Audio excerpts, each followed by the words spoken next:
আসসালামু আলাইকুম রহমতুল্লাহি ওবরকাতুহ। সম্মানিত দর্শক, বর্তমান অন্তর্বর্তীকালীন সরকারের পক্ষ থেকে আওয়ামী লীগের সকল রাজনৈতিক কর্মকাণ্ডকে নিষিদ্ধ করা হয়েছে। ছাত্র এবং জনতার গণ দাবির মুখে এই সিদ্ধান্ত নিতে সরকার বাধ্য হয়েছে, এরকম একটা দৃশ্য আমরা রাজপথে দেখতে পেয়েছি। ছাত্র জনতা বলতে এনসিপি এবং জামাত ইসলামী, তাদের কর্মী এবং সমর্থক, তার সঙ্গে সঙ্গে অন্যান্য তাদেরকে যারা সমর্থন করেন, রাজনৈতিক দল মত যারা আছেন, তারা অনেকেই প্রথমে যমুনাতে সেই শুক্রবার দিন তারা সমাবেশ করে যমুনার সামনে, ডক্টর ইউনূসের বাসার সামনে তারা তাদের দাবি জানাতে থাকে এবং সেখান থেকে তারা আবার শাহবাগের দিকে চলে যায়।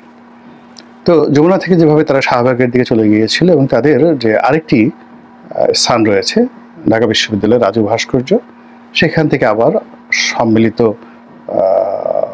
হয়ে বা একত্র হয়ে তারা শাহবাগের বিস্তীর্ণ এলাকা ঘেরাও করে।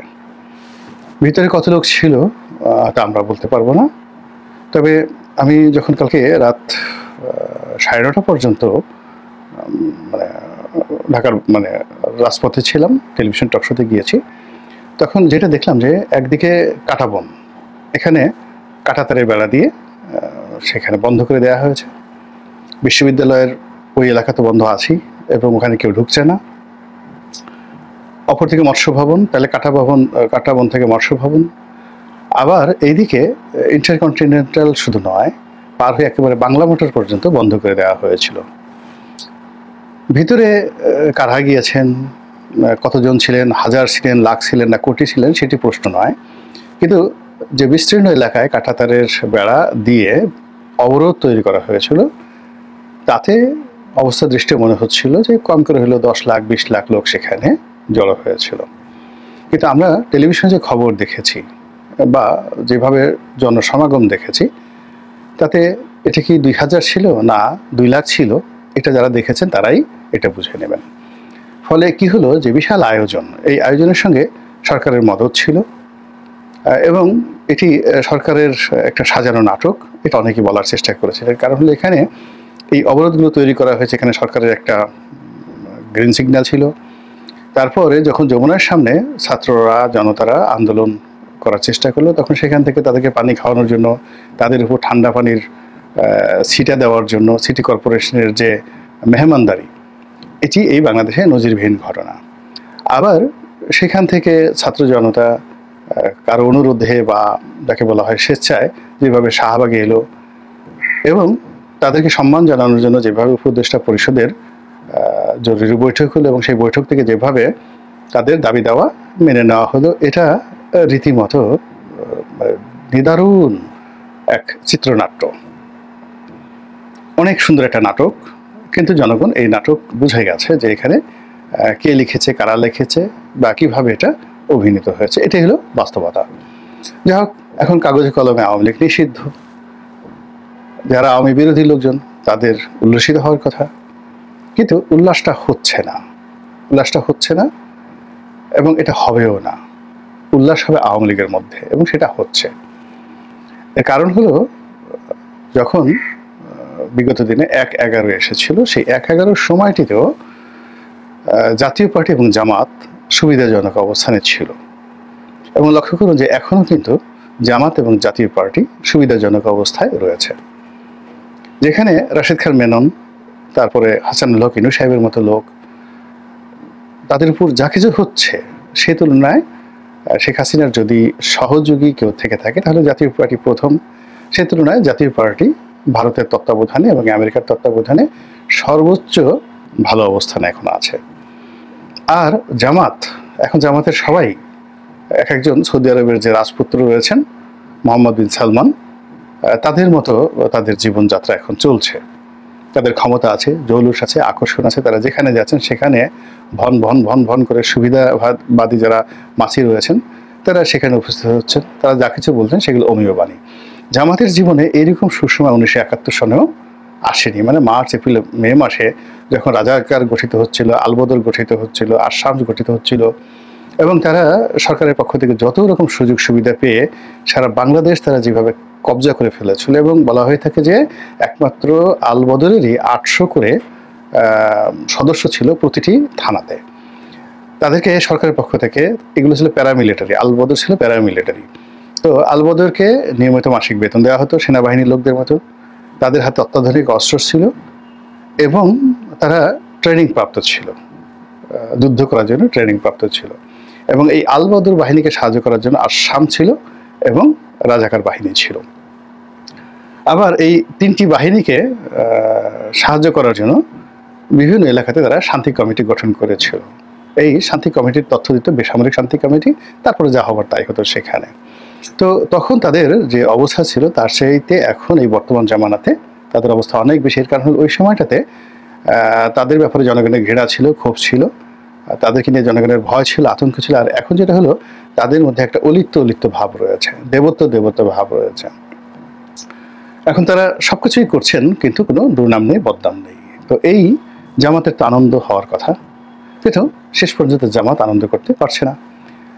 আওয়ামী লীগের দ্বারা সবচেয়ে বেশি ক্ষতিগ্রস্ত দল 15 বছরের বিএনপি, সর্বনাশ করে দিয়েছে বিএনপির মামলা মোকদ্দমা, এবং সেই মামলা মোকদ্দমা এখনো পর্যন্ত উঠেনি, চলমান। বিএনপিকে লোভ দিয়ে, লালসা দিয়ে বা কিছু সুযোগ দিয়ে এমন একটা জালের মধ্যে আটকে দেওয়া হয়েছে। ফলে বিএনপি যে সকল ধড়িবাজ, দুর্নীতিবাজ কর্মকর্তা ছিল, সামরিক, বেসামরিক, পুলিশ, প্রথম দফায় তাদেরকে বের করে আনা হয়েছে এবং বিভিন্ন পদ পদবি দিয়ে আবার এখন তাদেরকে টাইট দেওয়া হচ্ছে। এমন টাইট দেওয়া হচ্ছে যে অনেকের জান যায় অবস্থা।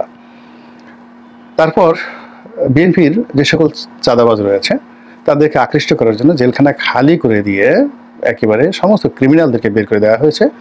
এবং এই সকল ক্রিমিনালরা বিভিন্ন এলাকা থেকে দখল নিয়েছে এবং তারা যে কাজটি করেছে, প্রথমত তারা বিএনপিকে তাদের সাবস্টিটিউট পাওয়ার হিসেবে তারা নিয়েছে। আর সেকেন্ডলি তারা আওয়ামী লীগের যে সকল ধনাঢ্য লোকজন রয়েছেন তাদেরকেও ওখানে এস্টাবলিশ করে দিয়ে একটা সাম্রাজ্য গড়ে তুলে পুরো এলাকাতে যে ত্রাসের এবং সন্ত্রাসের রাজ্য কায়েম করেছে, যার পুরো দায় দায়িত্ব BNP, but it is pre planned and well designed. এই গেল বিএনপির অবস্থা।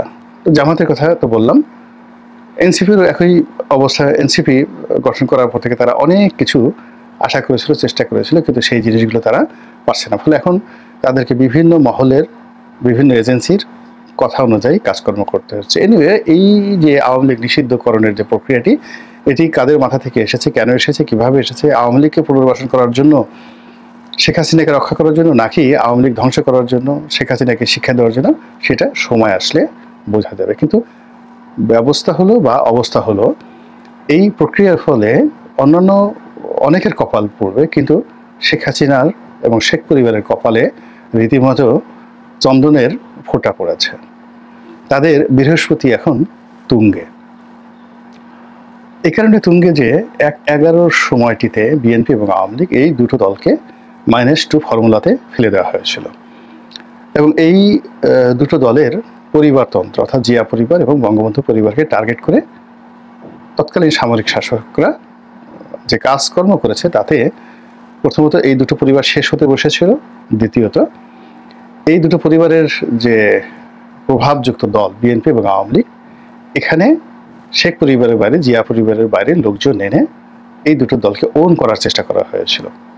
বিএনপি সংস্কারবাদী এবং আওয়ামী লীগের সংস্কারবাদী, যা নিয়ে প্রায় 1 বছর টানা হেঁচড়া চলেছে, কিন্তু শেষ হয়নি, সফল হয়নি।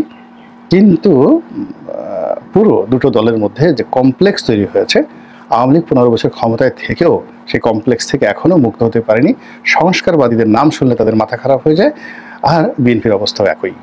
বিএনপির ওই সময়টাতে যারা সংস্কারবাদী হিসেবে নাম লিখিয়েছিল, এখনও পর্যন্ত বিএনপি তাদেরকে গ্রহণ করতে পারেনি। গেল এই ঘটনা। তো এবার যখন এই অন্তর্বর্তীকালীন সরকার এলো, তখন তো মানুষ প্রথমে বুঝতে পারেনি এটি বিপ্লবী সরকার, এটি গণতান্ত্রিক সরকার। কিন্তু ধীরে ধীরে এখন মানুষ সবাই বুঝতে পেরেছে যে এর পিছনে অনেক দৃশ্য আছে, অনেক খেলা আছে, এবং খেলা এখন অনেক বাকি আছে।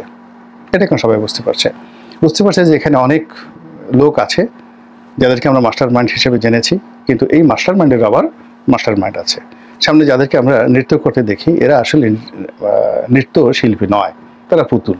পিছনে আরও অনেক বড় শিল্পী রয়েছে, কলাকুশলী রয়েছে, স্ক্রিপ্ট রাইটার রয়েছে।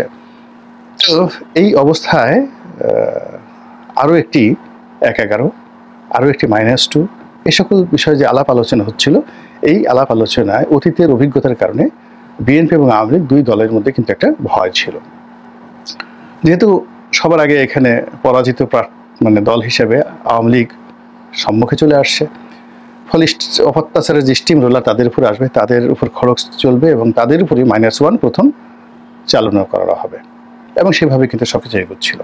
তো সেক্ষেত্রে ওই আগের মতো দুটো টার্গেট, আওয়ামী লীগকে রিফাইন্ড আওয়ামী লীগ করে সেখানে নতুন কাউকে বসানো, গ্রুপ অফ পিপলকে বসানো, এবং বিভিন্ন সময় বিভিন্ন নাম দেওয়া হয়েছে। অর্থাৎ Awami League will be own by the another person or group of person control by the interim government. এটা হলো পরিকল্পনা। আর এখানে শেখ পরিবার, শেখ হাসিনা মাইনাস হয়ে যাবে অটোমেটিক। তো এটা নিয়ে আসলে আওয়ামী লীগের যারা নেতাকর্মী তাদের মধ্যে এক ধরনের যাকে বলে আশা, নিরাশা, হতাশা ছিল। এবং আওয়ামী লীগ যদি আবার রিভাইভ হয়, সেক্ষেত্রে যারা সাধারণ নেতাকর্মী, লাখ লাখ কোটি কোটি নেতাকর্মী, তারা এখানে আসবে। আওয়ামী লীগের অফিস খুলে দেওয়া হলো, সব অফিস, এবং সেখানে যদি আওয়ামী লীগের মোটামুটি নাম আছে এরকম কোনো কাউকে বসিয়ে দেওয়া হতো, ধরুন আইভিকে যদি বসায় দেওয়া হতো, তো আইভি, সাবের হোসেন চৌধুরী, তারপরে ব্যারিস্টার রফিকুল ইসলাম বীরুত্তম, তারপরে ধরুন তোফায়েল আহমেদ, উনি খুবই অসুস্থ, তারপর ধরুন ওনার নাম তোফায়েল আহমেদ সাহেব আছেন, এরপরে অ্যাডভোকেট আব্দুল হামিদ সাহেব আছেন, এরকম আরও অনেকের নাম বলা যেতে পারে যাদের রেপুটেশন হচ্ছে। ওই যে মান্নান সাহেব আছেন, তারপরে যাকে বলা হয় অন্তত 100 লোক আওয়ামী লীগের মন্ত্রী এমপি আছে যাদের আসলে কোনো দুর্নাম বদনাম নেই। তো তারা সরকারের সঙ্গে একটা সমঝোতা করে আওয়ামী লীগ নাম নিয়ে 3টে অফিস খুললো, সুধা সদন খুললো, সরকারই রেডি করে দিল। তারপর আওয়ামী লীগের বঙ্গবন্ধু এভিনিউ অফিস খুললো, এবং এখানে কিন্তু লক্ষ লক্ষ নেতাকর্মীদের ঢল নামবে আওয়ামী লীগের ব্যানারে। এবং এটা যদি কিছুদিন চলতে দেওয়া হতো এবং তাদেরকে কিছু সুযোগ সুবিধা দেওয়া হতো, তাহলে শেখ পরিবারের নাম এবং আওয়ামী লীগের যে নতুন যে প্রত্যাবর্তন, সেখান থেকে শেখ হাসিনা এবং শেখ পরিবারের নাম স্বয়ংক্রিয়ভাবে মুছে যেত। এটা শেখ হাসিনাকে ভীষণভাবে কিন্তু ভাবিয়ে তুলেছিল। কিন্তু এখন এই যে আওয়ামী লীগ নিষিদ্ধ হওয়ার ফল, যদি একেবারে আকাশ থেকে জিব্রাইল এসেও নতুন একটা নাম দিয়ে বলে, এই নামটি আওয়ামী লীগের যারা নেতাকর্মী আছেন সেই নেতাকর্মীরা এই নামে আসলে তাদের বরকত হবে, এই একই অফিস, অর্থাৎ আওয়ামী লীগের অফিস, কিন্তু ধরেন পার্টির নাম হলো ফটাংফট পার্টি। তো ফটাংফট পার্টি আওয়ামী লীগের অফিসে সাইনবোর্ড টানছে, এবং সেখানে আওয়ামী লীগের একটা মশা এবং মাছিও কিন্তু এখন যাবে না। ফলে কি হলো, এই আওয়ামী লীগ নিষিদ্ধ হওয়ার ফলে আপাতত -1, শেখ হাসিনা মাইনাস এবং শেখ পরিবার মাইনাস, এই প্রকল্পটি একেবারে চিরদিনের জন্য অ্যাবান্ডেন্ট হয়ে গেল। আর আপনি এদেরকে রাজনীতি থেকে অ্যাবান্ডেন্ট করতে পারবেন না, এদেরকে নিয়ে আর কোনো পলিটিক্স করতে পারবেন না, নাম্বার 1। নাম্বার 2 হলো, নিষিদ্ধ করে কখনো কোনো রাজনৈতিক মতাদর্শকে দমন করা যায় না, কেউ কখনো পারেনি। আওয়ামী লীগকে নিষিদ্ধ করে বরং একে আরও শক্তিশালী করা হলো, এদের মধ্যে ক্ষোভ তৈরি করা হলো, এদের মধ্যে ঘৃণা তৈরি করা হলো, এদের মধ্যে প্রতিহিংসা তৈরি করা হলো। আজ জামাতকে নিষিদ্ধ করার ফলে তাদের মধ্যে যে ঘৃণা, ক্ষোভ এবং প্রতিশোধ যে জাগ্রত হয়েছে, এবং সেটা এখন আওয়ামী লীগের বিরুদ্ধে কীভাবে কাজ করছে, যে এখন তারা, যে আওয়ামী লীগ একসময় শাহবাগকে ব্যবহার করেছে জামাতের বিরুদ্ধে, এখন জামাত সেই শাহবাগকে আওয়ামী লীগের বিরুদ্ধে ব্যবহার করছে। যেখানে এই বঙ্গবন্ধুর বাংলাদেশ, এই শেখ হাসিনার বাংলাদেশ, এখন তারা বলছে গোলাম আজমের বাংলাদেশ। এগুলো সবই আসলে ক্রোধ থেকে, ঘৃণা থেকে, এটা কিন্তু তারা আগে থেকে বলতো না। এই কাজটা তারা করছে আওয়ামী লীগের কারণে। তো এই যে আওয়ামী লীগকে ব্যাকফুটেজে পাঠিয়ে দিয়ে জামাতের যদি 5 to 6% বা 3 to 4% তাদের সমর্থন থাকে, তাহলে 35% লোকের মনে ঘৃণা, ক্রোধ এবং বিক্ষোভ জাগিয়ে দেওয়ার পরিণতি কি হতে পারে, ক্যালকুলেটর লাগবে না, আপনি নিজেই মোটামুটি এটা বের করে ফেলতে পারবেন। এখন বক্তব্য হলো যে আওয়ামী লীগ নিষিদ্ধ হয়েছে, এটা দেখে আওয়ামী লীগের খুশির বন্যা, শেখ পরিবারের খুশির বন্যা, শেখ হাসিনা রীতিমতো আনন্দে গড়াগড়ি দিচ্ছে বলে আমি ব্যক্তিগতভাবে মনে করি। আল্লাহ আমাদের সবাইকে হেদায়েত দান করুন এবং হেফাজত করুন। আসসালামু আলাইকুম রহমতুল্লাহি ওয়া বারাকাতুহু।